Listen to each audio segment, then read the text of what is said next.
He was a millionaire, and she was a woman who had been cleaning his house for 2 years. One afternoon, when he followed her home after work, he discovered a secret that would change everyone's lives. Before we begin this thrilling story, share in the comments which city you are watching from, and like the video to stay tuned.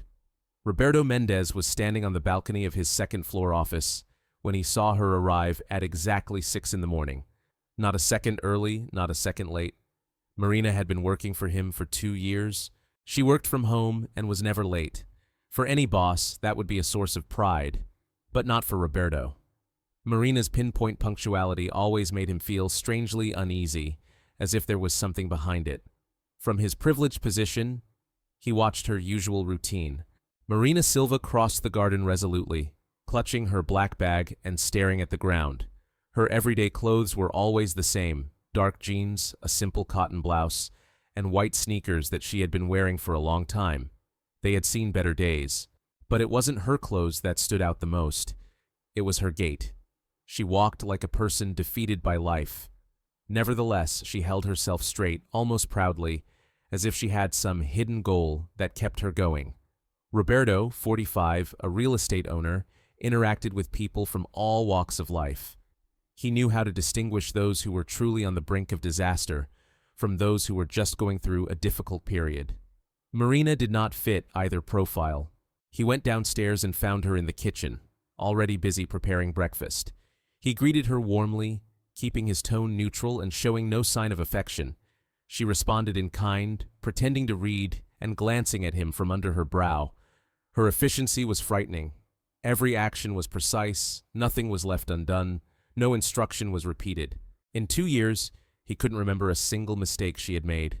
It seemed as if she had devoted all her energy to perfection.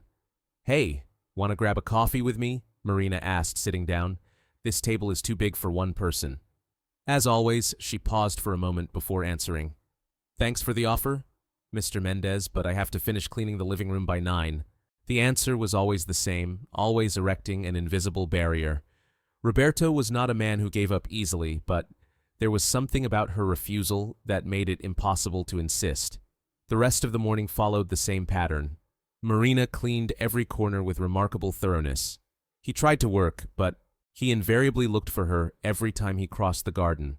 There was something about her, an unspoken message, a hidden story too heavy for her fragile figure. After 11, Roberto was on the phone, sorting out a problem with the construction company, when a noise in the living room caught his attention. He apologized and went to see what was going on. Marina was kneeling, picking up books that had fallen on the floor. It didn't seem like anything serious, but she moved with an unusual slowness, as if each of her actions was a carefully calculated effort. "Is everything okay?" he asked. She looked up and, for the first time, Roberto noticed it. Deep, dark circles under her eyes, as if she hadn't slept in days. It wasn't just fatigue, but something more, a longing that was consuming her from within. "Yes, sir, I just tripped," she replied in a voice that sounded more subdued than usual. As she stood up, she put her hand on the table to steady herself before getting up. It was a small, almost imperceptible movement, but Roberto watched her closely and began to pay more attention to her. During lunch, she ate only a couple of spoonfuls of rice and a small piece. She ate the chicken, and then just moved the food around her plate. When he offered to let her take the leftovers with her, she declined with her usual quickness. "I have food at home," she said. "Thank you." Another little white lie. Roberto began to notice that Marina was accumulating these little untruths as a defense mechanism, separating her from the world. However, everything changed in the afternoon. While making coffee in the kitchen, convinced that he wasn't looking at her, Marina opened her black bag and took out a small jar of pills. Roberto didn't notice. However, when he read the label, he recognized it. It was an expensive pharmacy specializing in imported medicines and special treatment courses. He quickly took 2 pills and hid them back as if nothing had happened. At that moment, Roberto realized that the story that had so intrigued him was not only true, but much closer to reality than he had imagined. When Roberto entered the kitchen a few minutes later, she was back to her usual self, calm and busy, as if nothing had happened. "Are you okay, Marina? Do you want me to call a doctor?" he asked, approaching her. "No, Don Mendez," she replied. "It's just a slight headache." Roberto guessed that expensive medicine was needed to treat a headache, but he preferred not to insist, at least not at that moment. For the rest of the day, Roberto watched her more closely than usual. Marina worked with her usual passion, but he began to notice details that had previously escaped his attention. Small calculations she made whenever she thought no one was looking at her. A few seconds, leaning with her whole body. Taking a deep breath before climbing the stairs, Marina paused for a moment at the edge of the bed before returning to her cleaning. At exactly 5 o'clock, she put the cleaning supplies in the closet in the hallway and went to her bag. Like every day, she stopped by the office to say hello to her boss. "I'm done for today, Mr. Mendez," she said. "See you tomorrow." "Marina, wait a minute," he replied, getting up from his desk. "I want to talk to you." She was immediately overcome with anxiety. "Did I do something wrong?" "No, quite the opposite. You've been working here for 2 years and we've never—" "I was serious about your salary. I want to offer you a significant raise." Marina looked at him in surprise, clearly puzzled. 50% more than your current salary, and I want to make it official. A contract, health insurance, everything you're entitled to. Roberto expected an expression of happiness or at least relief, but saw fear instead. Marina turned pale and began to shake her head. "I can't accept this, Mr. Mendez. I don't deserve it. My job is already well paid." Roberto knew it was a meaningless response. "Marina, you're the best." His employee left. "You deserve much more than I can give you," he told her, but she refused, repeating her refusal with greater insistence, but thanking him for the offer. She left quickly, almost running. Roberto watched her until she disappeared through the door. Something didn't add up. No one in their right mind would turn down such a promotion without a good reason, and he was determined to find her. That night, he couldn't get her out of his head.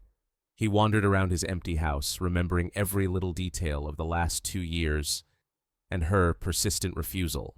How she talked about her life, how she accepted favors, how she always left so quickly. The next day, before 7, Roberto was already waiting for her on the porch. When Marina crossed the gate, he watched her every step. He noticed that she was walking slowly, as if calculating her strength. At breakfast, he tried to get closer to her. "Marina, are you from around here?" "No, from far away." "Do you have any relatives?" Marina hesitated before answering. "I have a daughter." It was the first time in 2 years that she had shared personal information with him. Roberto felt that she had become smaller. Victory. But Roberto also heard the pain in her voice. How old was she? 8 years old. She should be at a wonderful age. Children that age always radiate energy. Marina didn't answer, just gathered the plates and went into the kitchen. But Roberto noticed the tears filling her eyes before she turned away. The day passed and he watched her more closely than ever, and around 2 o'clock in the afternoon, while Marina was vacuuming the living room, something happened that changed him forever. Suddenly, she stopped, leaned against the wall, and closed her eyes. Roberto first thought that Marina was just tired, but then he noticed her legs shaking as if they couldn't hold her up for another second. She tried to take another step, but suddenly her body collapsed. The vacuum cleaner fell to the floor with a crash, and Marina lay motionless on the floor. He rushed to her. Her skin was pale as paper. She was breathing with difficulty, and her heart was beating rapidly. He carefully lifted her up, carried her to the sofa, and immediately dialed the emergency number. "No," Marina whispered. When she opened her eyes a few minutes later, she was still confused. "Don't call a doctor," Roberto insisted. "You lost consciousness. You need to see a doctor." "I said no," she replied, but there was pleading and fear in her voice, and it was clear that she didn't want to. Roberto knew it. He saw something in her eyes that he had never seen before. Pure despair. "When was the last time you ate properly?" he asked anxiously. "I ate," she replied, but the lie was obvious. "When was the last time you slept through the night without waking up?" A deathly silence fell over the room. Not a word. "Marina, what's going on? Why are you trying so hard? Why are you refusing any help? What scares you so much about doctors?" At that moment she broke down. These weren't tears, but deep sobs that seemed to tear years of pent-up pain from her chest. Roberto approached her, and for the first time in 2 years, she didn't pull away. "I need this job," she whispered with difficulty. "I can't lose it." "You won't lose it," he assured her. "But I need to know, tell me what's going on. I'm sorry, Mr. Mendez, I can't talk about it." Roberto realized that it was useless to insist. She was on the verge of an emotional breakdown, so he helped her to her feet, offered her a glass of water with sugar, and advised her to go home and rest. However, seeing her leave with her bag slung over her shoulder, he realized she wasn't going to stop there. 15 minutes later, he got behind the wheel and drove to where she had gone. Yes, he felt a little guilty for following her, but his concern for her well-being outweighed any moral qualms. Marina was in a delicate situation, and he had to find out what was going on. He followed her at a distance, first on the bus she took and then on foot. The route took her to a poor neighborhood, very different from her own. Marina hurried, dodging people, until she reached a white building that Roberto recognized immediately. The city hospital. His stomach tightened with anxiety. She must be sick, or it was someone in her family. She had never mentioned it. He saw her enter the front door, and a few seconds later he also entered the busy lobby. Trying not to attract attention, Marina headed for... Roberto pressed the button for the 4th floor in the elevator. He was familiar with this place, as he had made donations to the hospital, and knew it like the back of his hand. Pediatric oncology. This information hit him like a blow. Marina had an 8-year-old daughter who was in the pediatric oncology ward. At that moment, everything became clear. Her extreme fatigue, her fear of losing her job, her refusal to accept help from doctors, even her refusal of a promotion. Marina worked not only to survive, but also to feed her family. Son. She went up to the 4th floor. The hallway smelled of disinfectant and something deeper, and there was a palpable sadness in the air. Families sat on benches, some crying, others staring into space as if grief had consumed them. At that moment, he saw her. Marina was sitting on a blue plastic chair by the half-open door. There was a smile on her face, not the formal smile she showed at home, but a real, warm, loving smile. "Mom brought the book you wanted," she said in a soft, unique voice full of tenderness. "Do you want me to open it? Tell you about it?" Roberto peered through the crack in the door, and what he saw completely shattered him. A small, fragile girl, with no hair and pale skin, connected to various machines, but her gaze radiated fierce courage. "Mom, are you tired?" the girl asked, sensing that Marina was trying to hide something. "No, dear, I'm fine. You always say that, but I can tell when you're sad. It's because of financial problems, isn't it?" Marina closed her eyes, fighting the urge to burst into tears in front of Sophia. "Don't worry," said Sophia. "Mommy, everything will be fine," Roberto thought. But he was consumed by rage, anger at the injustice, at his own carelessness, which had prevented him from noticing the situation earlier. The nurse told the girl that another bill had to be paid. Otherwise, they would stop giving her the new medicine. Sophia, not understanding the seriousness of the situation, asked, "But you work day and night. Where will you get the money to pay?" The innocent question echoed through the hallway like a quiet complaint that pierced him to the core. Roberto finally understood why Marina worked as if it were her own. She lived for it. Because in truth, it was everything to her. Not only was she supporting her family, but she was also racing against time to save what was most precious to her. In the room, Marina opened a book and began to read to Sophia in a soft, almost musical voice, although her hands betrayed her anxiety.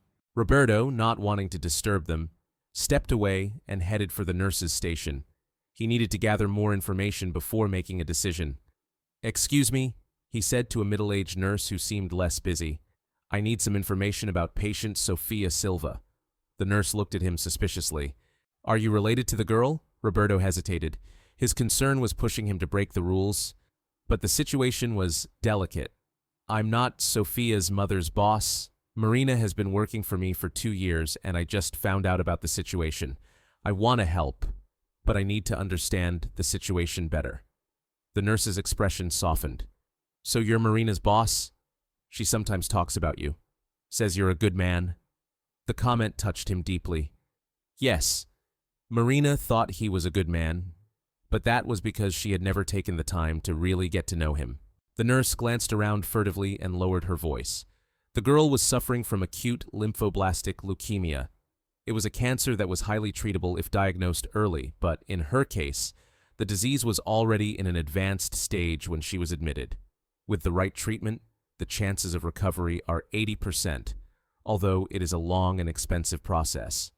After 2 years of intensive chemotherapy, buying medication abroad, and constant medical examinations, Roberto felt relieved. The treatment turned out to be relatively better than she had feared, with an 80% improvement. But how much does it cost? The woman sighed, admitting that it was an impossible amount for her family. Marina spent all her savings, sold everything she could, and works tirelessly to pay for the treatment. But it is not enough. If the expenses are not covered, they will continue basic treatment in the public system. But that is not enough for Sofia. She needs medication that can only be purchased with cash. Roberto asked anxiously, "What if she doesn't take them?" The woman's gaze answered without words. Roberto expressed his gratitude and left. He needed numbers. With specific information to make a decision, he returned to the ward. Marina was sitting by the bed, reading a children's story, changing her voice for each character. Sofia laughed quietly and for a moment seemed like a normal child, forgetting about her cancer. "Mommy, when I get out of here, will we have our own house?" Sofia asked when the story was over. "Of course, my love, sweetheart. But it will be ours with a place for flowers, and you won't have to work so hard," Marina replied, hesitating. "I'll do everything I can to take care of you, but I want to see your smile, Mommy. I never see you laugh, Marina." Tears streamed down Marina's face. "I'm happy when I'm with you, my princess. I don't need anything else." At 6 o'clock, Marina got up, kissed Sofia on the forehead, and promised to come back early the next morning. "Will you be staying home tonight?" Sofia asked hopefully. "Yes," she lied. Roberto knew she would. He had seen her talking to other mothers in the hallway, many of whom were lying on makeshift mattresses and blankets. He realized that some were staying overnight to be closer to their children. He followed her, remaining unnoticed. She entered the elevator and, instead of going down to the first floor, pressed the button for the basement. Roberto waited for the next elevator and followed her. The basement was the dreariest place in the hospital. It housed the laundry room, storage rooms, and in the corner a makeshift sleeping area. Old mattresses, worn blankets, and flattened pillows littered the floor. Marina settled into a corner, spreading a thin blanket on a worn mattress. Next to her lay a plastic bag with clothes and a packet of cookies.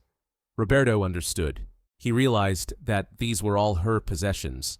He watched as she took out a notebook and began to write down numbers. Debts for the next day, overdue payments, what she could earn by working overtime. Putting the notebook away, he discovered something that caused him deep pain. In the bag, next to expensive medicines, lay a gold bracelet and a ring, probably the last pieces of jewelry she had left. Marina carefully took the bracelet, looked at it in her hands, caressing the metal, with the tenderness one reserves for a precious memory. Roberto looked at it with a sense of sacredness and sadness and put it in the bag. At that moment, everything became clear to him. Marina was ready to give up the last thing that had sentimental value to her in order to pay for her daughter's treatment. She had to make a terrible decision, choose between Sofia and the need to continue treatment. Without hesitation or fear, Roberto silently left the hospital, lost in his thoughts. He got into his car and spent several minutes trying to comprehend what he had seen. Marina Silva was more than just a housekeeper to him. She was going through a difficult period. She was a mother who sacrificed everything to save her daughter. For 2 years, he had watched her work tirelessly, as if the responsibility for the whole world rested on her shoulders. He had never thought about the reasons for her efforts before. Now he understood. Every day after work, she rushed to the hospital. She slept in the basement so she could be with her daughter at all times. She gave up all her possessions and sacrificed herself, ruining her health to pay for medicine that cost more than she could earn in a lifetime. He drove home in complete silence, but his thoughts would not leave him. He was sure he could solve Marina's financial problem in the blink of an eye. For her, it was an insurmountable mountain, but for him, it was just a number he would hardly notice in his budget. However, he also understood that he couldn't show up the next day with an envelope full of money. Marina was very proud, and that pride was perhaps the only thing that kept her going. That night, neither hunger nor sleep could lull him to sleep. He wandered around the empty mansion, her gentle laughter echoing in his memory.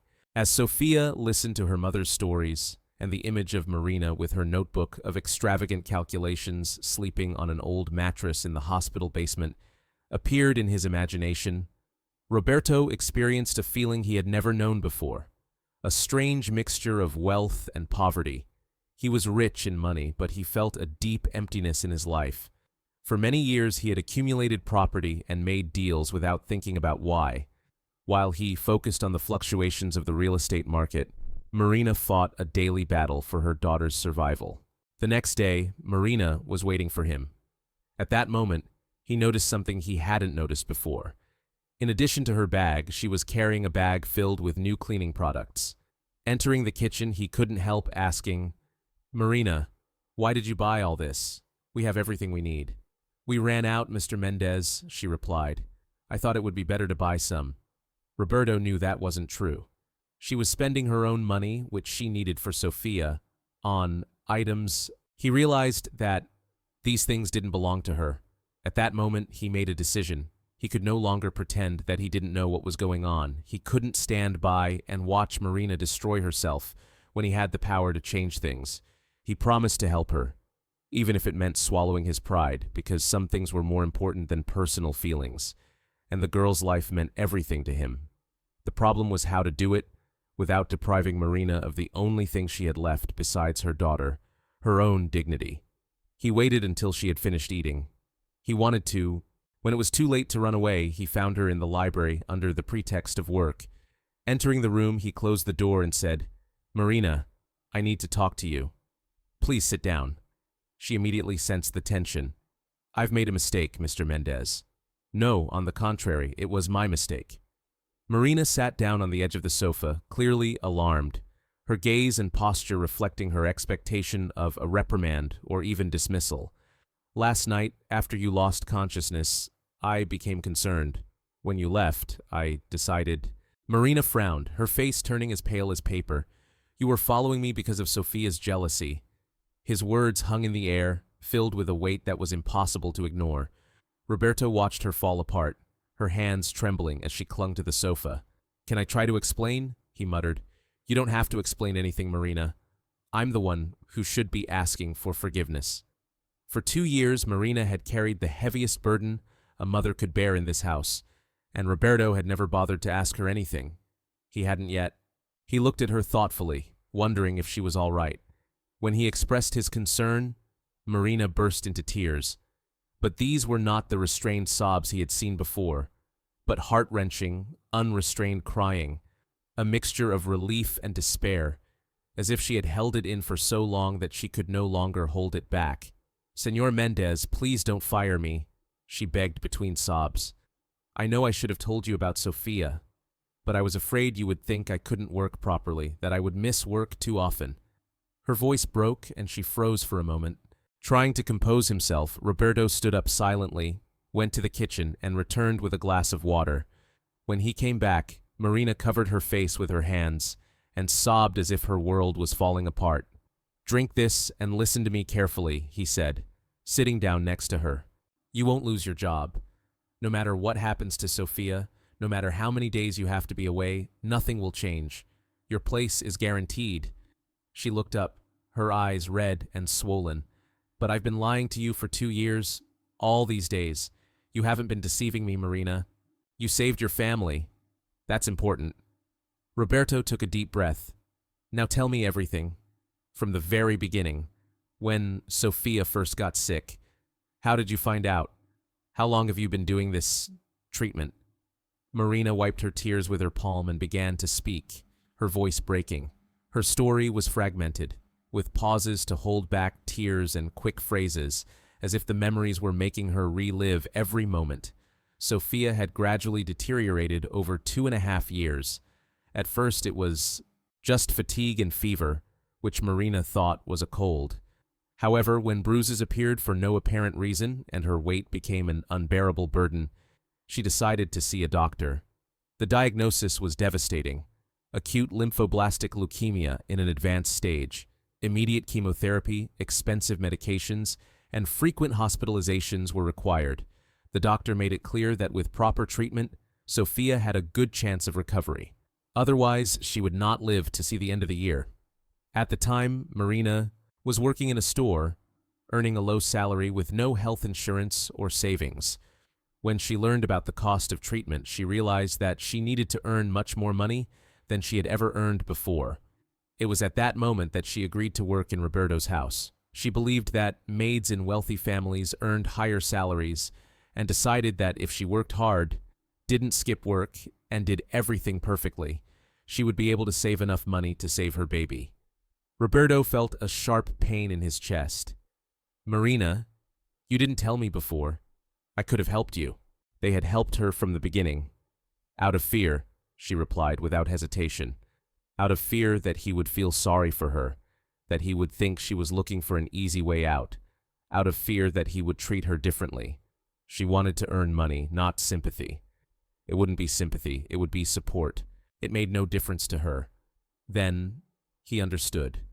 For Marina, accepting help meant admitting that she had failed as a mother, that she couldn't take care of her own daughter. It wasn't just pride, but also a sense of self-worth. "And now, how are things going financially?" she asked. "It's difficult, very difficult. At first, I sold everything I had.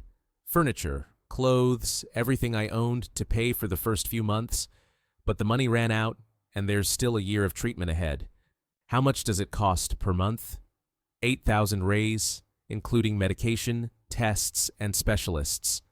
Roberto quickly calculated that it would be about 96,000 reis a year, an amount that was equivalent to what he spent on a weekend vacation.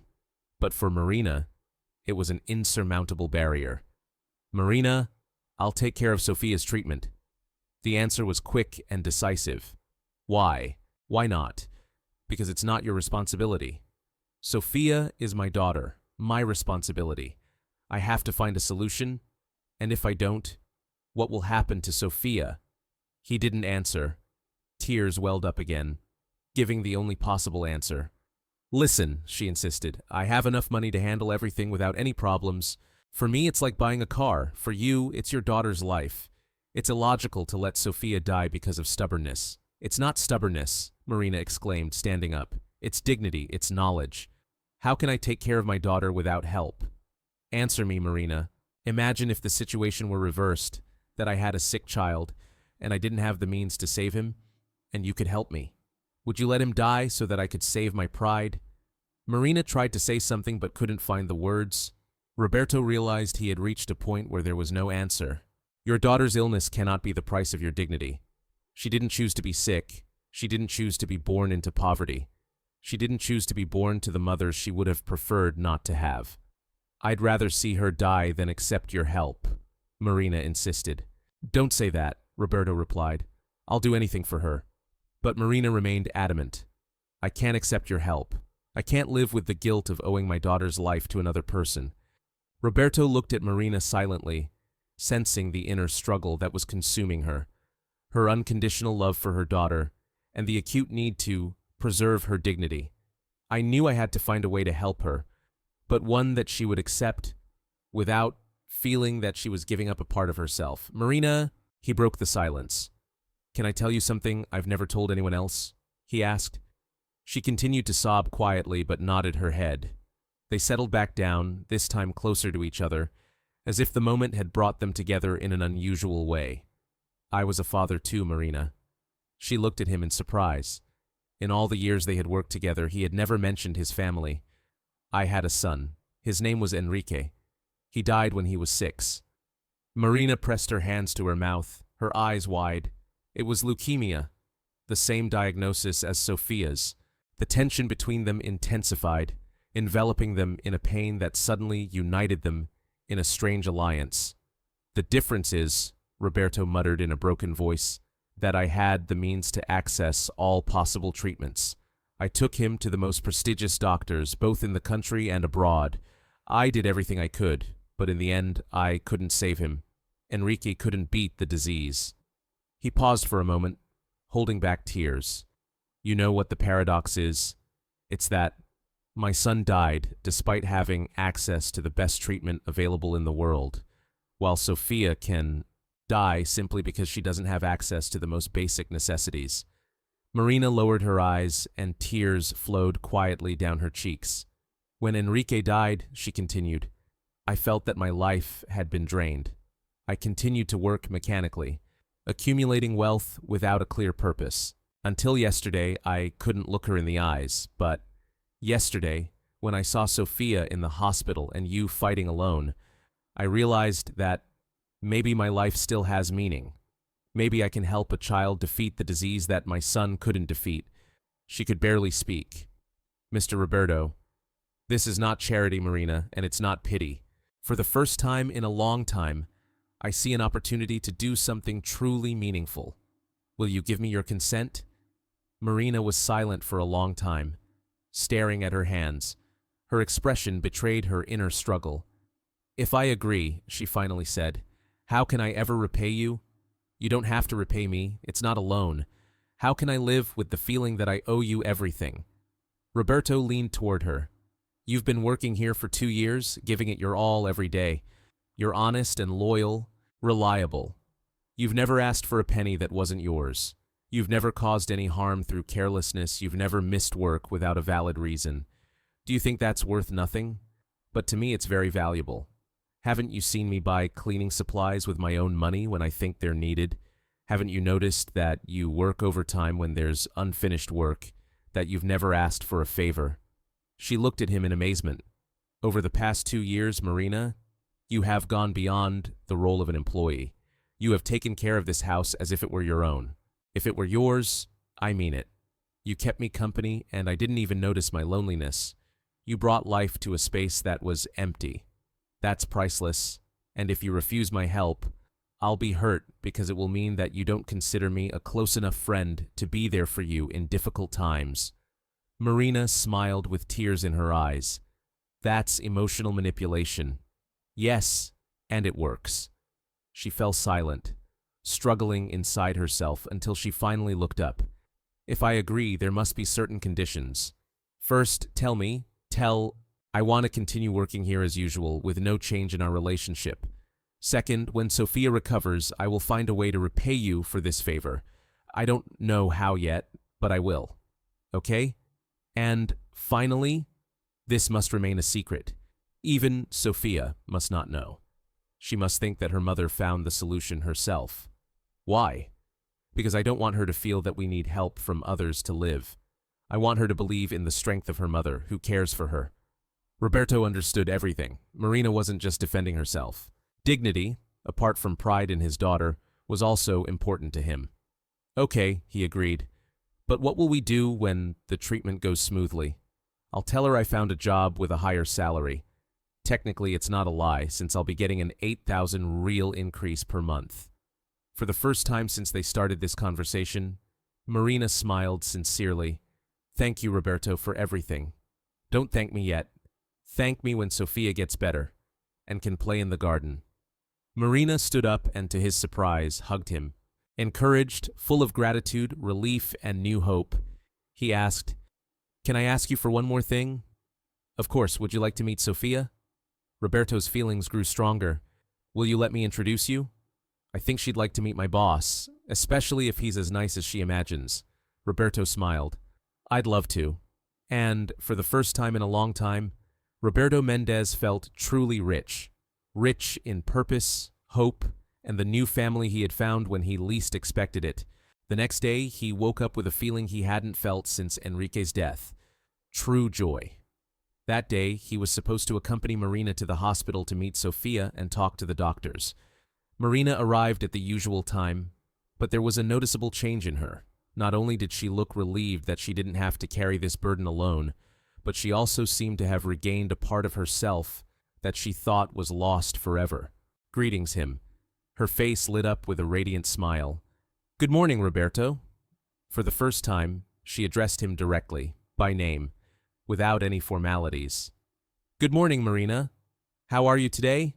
She asked, feeling nervous. Sophia will be very curious. She doesn't know any of my colleagues yet. Roberto was also nervous, though for completely different reasons than Marina.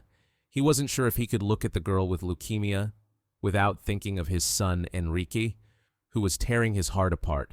He wasn't sure if he could control his emotions, but this time, he wasn't just another visitor to the hospital. He was a man who could change someone's life. That morning, he could barely... Roberto tried with all his might to concentrate on his work.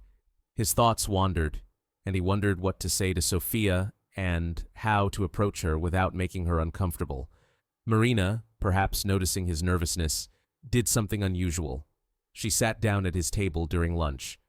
"Can I give you some advice about Sofia?" she asked. Roberto nodded. Marina continued. "She's very smart for her age. She understands when adults pretend that everything is fine. It's best to be honest with her, but don't go overboard." "What does she know about your situation?" Roberto asked. "She knows I'm sick and that I need expensive medicine, and that I'm trying very hard to pay for it, but she doesn't know that I could barely continue treatment." "What should I tell her?" she asked. "Tell her you're my boss, but also a friend, and that you wanted to meet her because you heard she's a unique girl. And that's not a lie." At 3 o'clock in the afternoon, they arrived at the hospital together. This time, Roberto insisted on driving, and Marina didn't object. On the way, she told him about Sofia, about her passion for drawing, about her courage during each medical procedure, and how, despite her illness, her anxiety seemed to be focused more on her mother than on herself. As she crossed the threshold, she was hit by the smell of disinfectant and the heavy, quiet atmosphere typical of hospitals. However, for the first time in a long time, she did not perceive this place as a place of farewell, but as a space where there was still a chance of recovery. "Sofia, I brought you a surprise," Marina said as she entered, and the girl, awake but clearly weak, looked at her curiously with her big, shining eyes. When she saw Roberto, her face lit up with a sweet smile. "You're Roberto from Mommy's work," she said, coming closer. "Sometimes she tells me about you, and you're the Sofia that Mommy always talks about," he replied. "She says you're the bravest girl she knows." Sofia smiled shyly. "Mom exaggerates. Sometimes I cry when I get checked out." "Crying doesn't mean you're not brave, Sofia," Roberto explained. "It means you're human. Even brave people cry." The girl looked at him intently. "Have you ever cried, Roberto?" The question caught him off guard.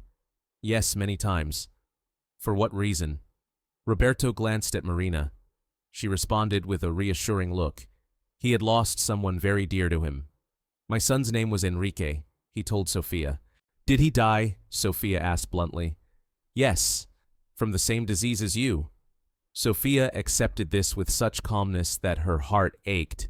That must have been very painful. The most painful thing I've ever experienced in my life. "So, you wanted to meet me because I look like him?" Roberto swallowed. "No, Sofia," he replied. "I wanted to meet you because your mother speaks so fondly of you that I was curious to see this extraordinary girl. My mother loves me very much," she said with a smile.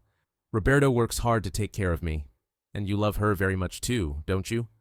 Marina, who had been listening attentively, came over to them.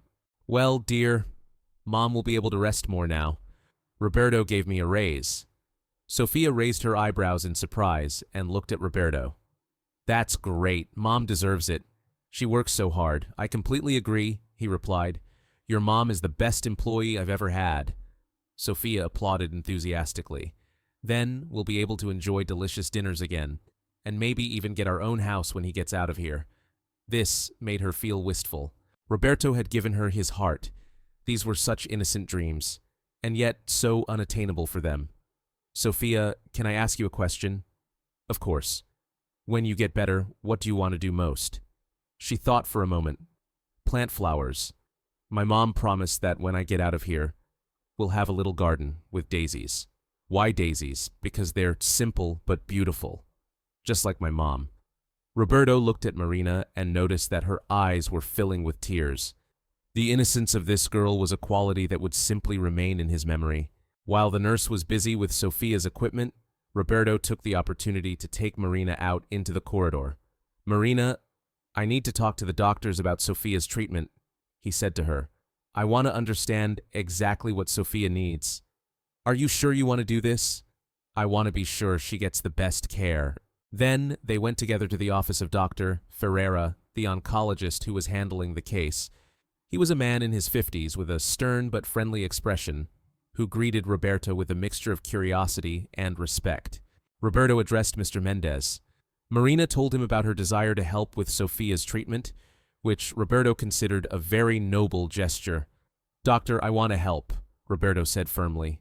"Tell me straight. What Sophia needs, the best option possible."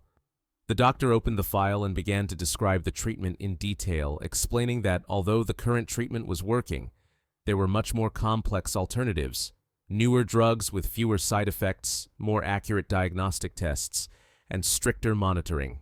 With this, he explained, the chances of recovery increased from 80% to 95%.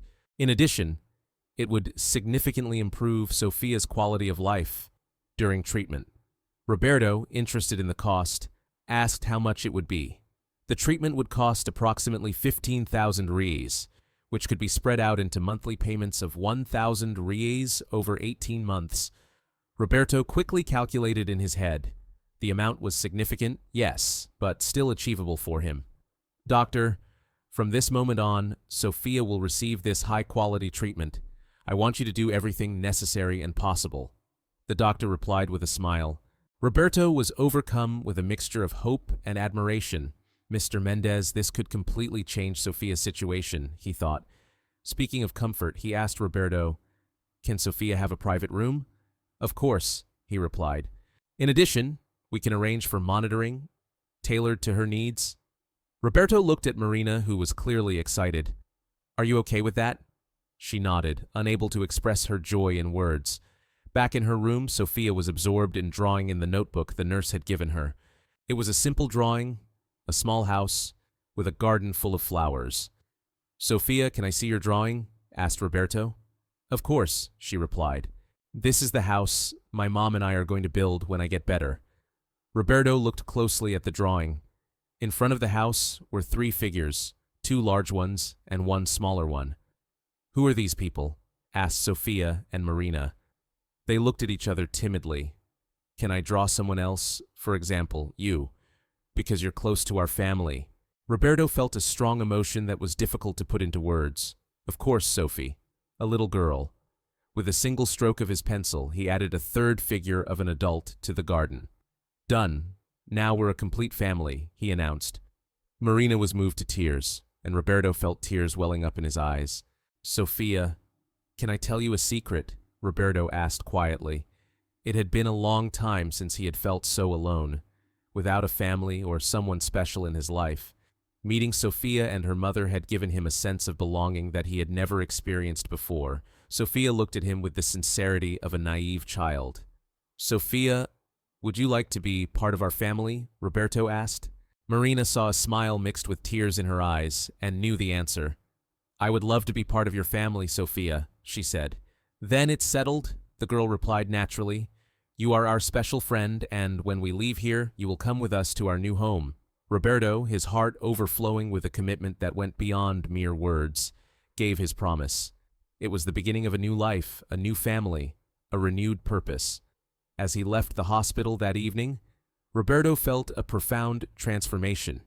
Sophia had given her consent. It was as natural as breathing, without prejudice or complications, only pure acceptance. A child who felt kindness and responded with unconditional love. "Roberto," Marina said in the car, "thank you for making Sophia so happy today." "Marina, I'm the one who should be thanking you," he replied. "It's been a long time since I felt truly needed. Sophia really appreciates you. I think she needed a male authority figure in her life." Roberto felt a pain in his chest, as if his heart had tightened, and the feeling reminded him of how much he wanted to be a father again. They drove on. Silence fell upon everyone, each lost in their own thoughts. Finally, Roberto broke the silence. "Marina, can I ask you a personal question?" "Of course," she replied graciously. "What happened to Sophia's father?" Marina sighed sadly. "He left when he found out about Sophia's illness. He said he couldn't take on the responsibility of caring for a disabled child." Roberto felt a surge of anger. How can a man abandon his sick child? He muttered painfully. That man should never have become a father. Marina looked at him calmly and replied, In the end, it's for the best. It's better this way, thought Sophia. She doesn't need a father who doesn't give her unconditional love. She deserves someone who will be there for her no matter what. And now she has that person. She can count on me and you. Roberto smiled weakly. We're an unusual family, not typical, but a family nonetheless. It won't be idyllic, Marina replied, but it's what we have. That evening, Roberto dined alone at home, but he didn't feel lonely. For the first time in a long time, he had something truly important to look forward to the next day. There was a girl fighting cancer. She had confided in him, a brave woman who needed his help, and that goal gave meaning to all his wealth. He thought of Enrique and, for the first time since losing his son, felt that he truly honored his memory. He couldn't save Enrique, but he could fight for Sophia's life and perhaps save himself in the process. A few months later, Roberto was standing in the hospital corridor with a bouquet of white daisies when Dr. Ferreira came out of his office with a radiant smile. Roberto, Marina, said the doctor, his voice full of emotion, I have wonderful news. Sophia's latest tests show complete remission. No traces of leukemia have been found. Marina sank into the nearest chair, overwhelmed with joy. Roberto felt dizzy and had to lean against the wall. After months of trials, chemotherapy, and constant worry, the day everyone had been waiting for had finally arrived, but no one dared to speak with certainty. Is she cured? Marina asked. With tears in his eyes, the doctor said, We use the term complete remission. Sophia will need to undergo regular checkups for 5 years, but from this moment on, she is cancer-free. She will be able to return home and live a normal life, like any 9-year-old child. The joy was so great that Roberto hugged Marina, and they both burst into tears. Over the past 6 months, they had grown close, like a real family. Roberto visited Sophia 3 times a week, bringing her books, games, and coloring books. Although Marina continued to work from home, her relationship with her partner had changed. For Marina, she was no longer just an employee, but a close friend, a confidant, almost a sister. What's the news about Sophia? Roberto asked. Marina replied that Sophia was eagerly awaiting the results. When they entered the room, they found Sophia sitting on the bed playing with a puzzle that Roberto had given her last week. Over the past few months, Sophia had regained her strength. Her hair had started to grow back, and her appearance reflected her renewed well-being. But what was most striking was the sparkle in her eyes. They no longer reflected the desperate courage of a person fighting for survival, but the simple and sincere joy of a little girl. Dr. Ferreira sat down on the edge of the bed and asked Sophia, Do you remember that we did some tests on you today? Yes, I remember. So, Sophia, are you ready to find out if you can go home? Really? Sophia asked, looking first at her mother, then at Roberto, and finally at the doctor. Yes, you have won this battle. There are no traces of the disease left in your body. Sophia burst into tears, but they were tears of pure joy. Happiness shone on Roberto's face as he approached Sophia and handed her a bouquet of daisies.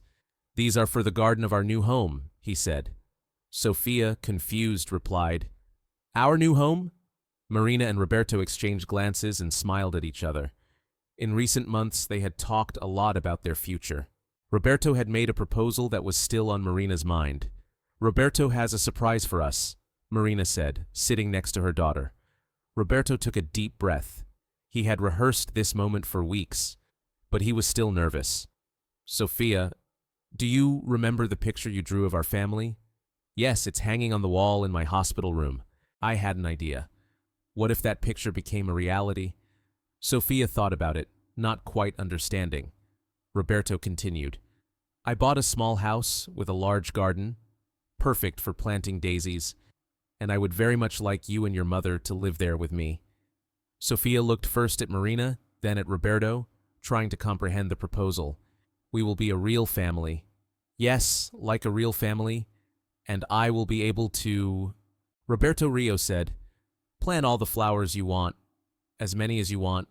We'll make the most beautiful garden in town. Sophia turned to Marina excitedly. Can I, Mom? Marina hesitated. because she had been discussing this possibility with Roberto for several weeks. He had been honest with her.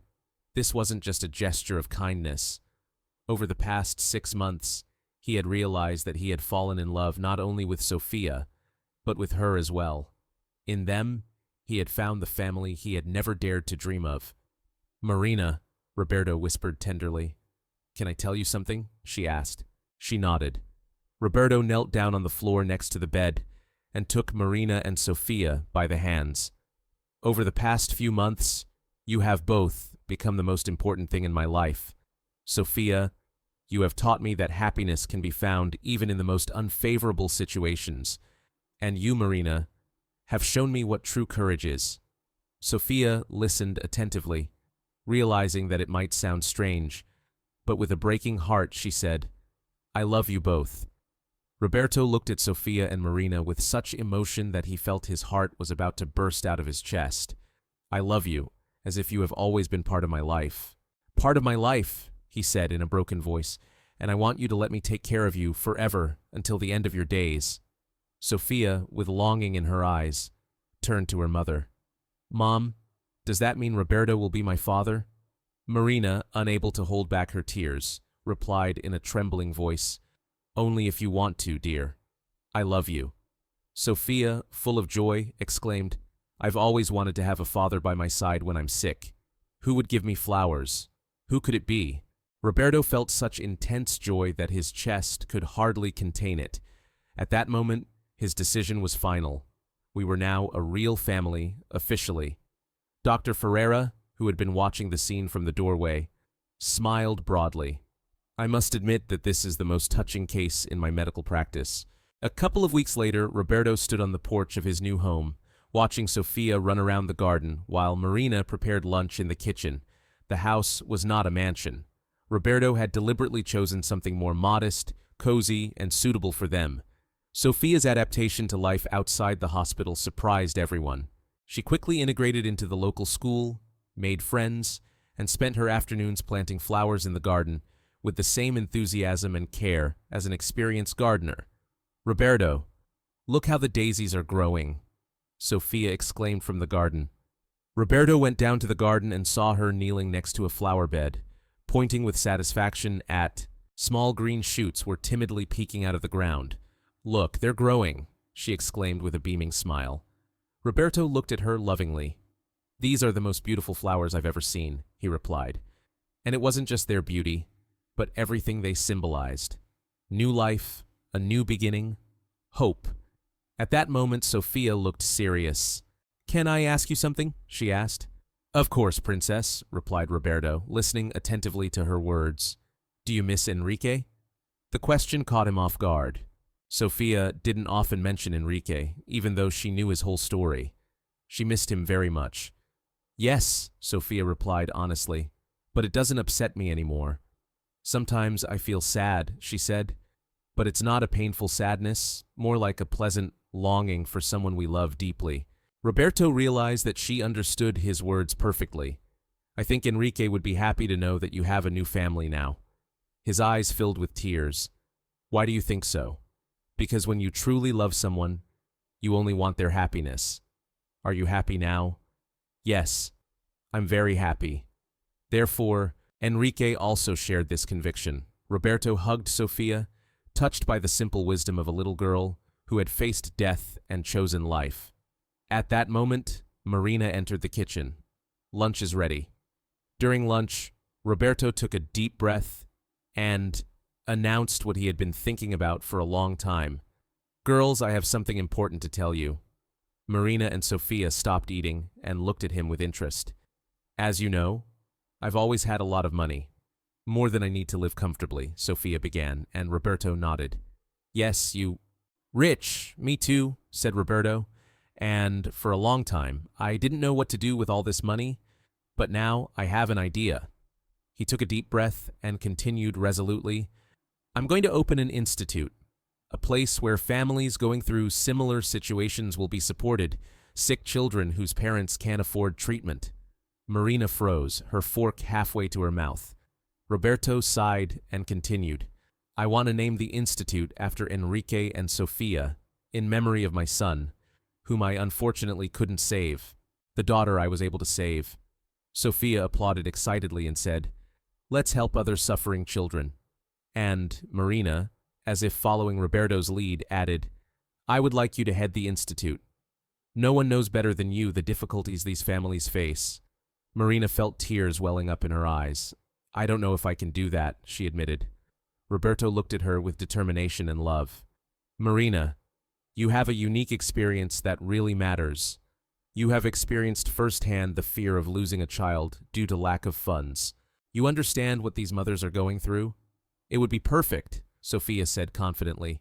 "She's the bravest person I know," she added. Marina looked at Roberto with gratitude and determination. "If you think I can do it, I want to try," she said. "I know you can," he replied with a smile. "We'll make it work." 3 months later, the Enrique and Sophia Institute opened its doors. The opening ceremony was modest but very emotional. Roberto had purchased a building next to the hospital and equipped it to provide comprehensive support to families with children suffering from cancer.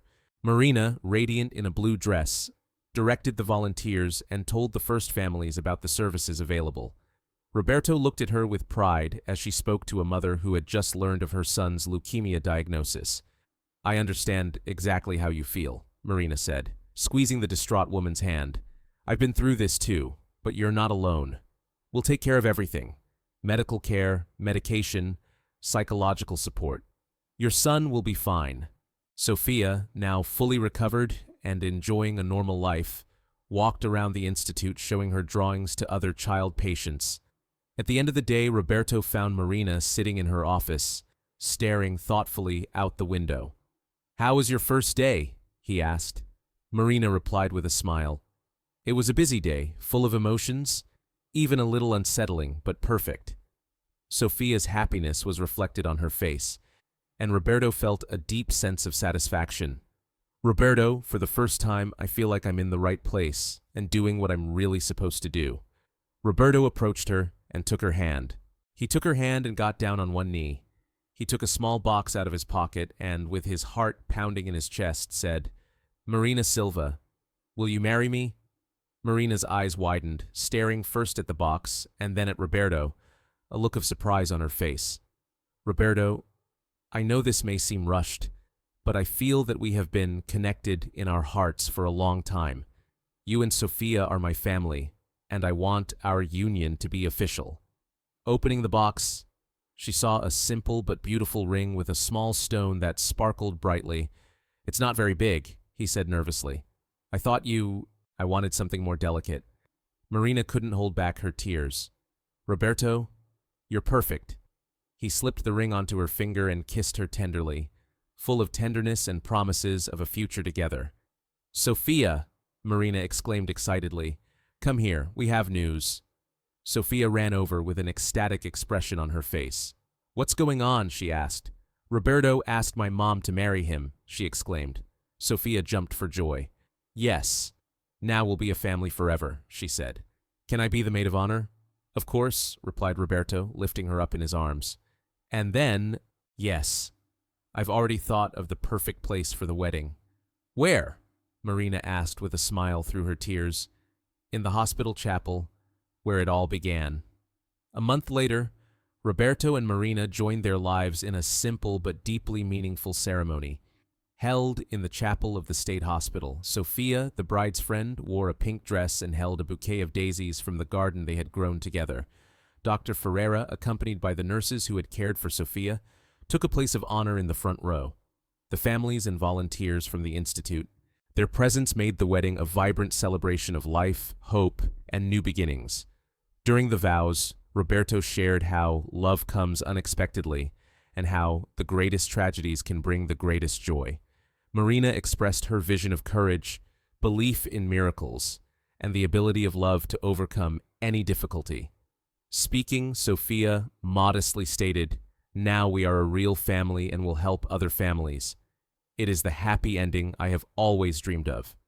After the ceremony, all three returned to their home, their garden, and their new life together.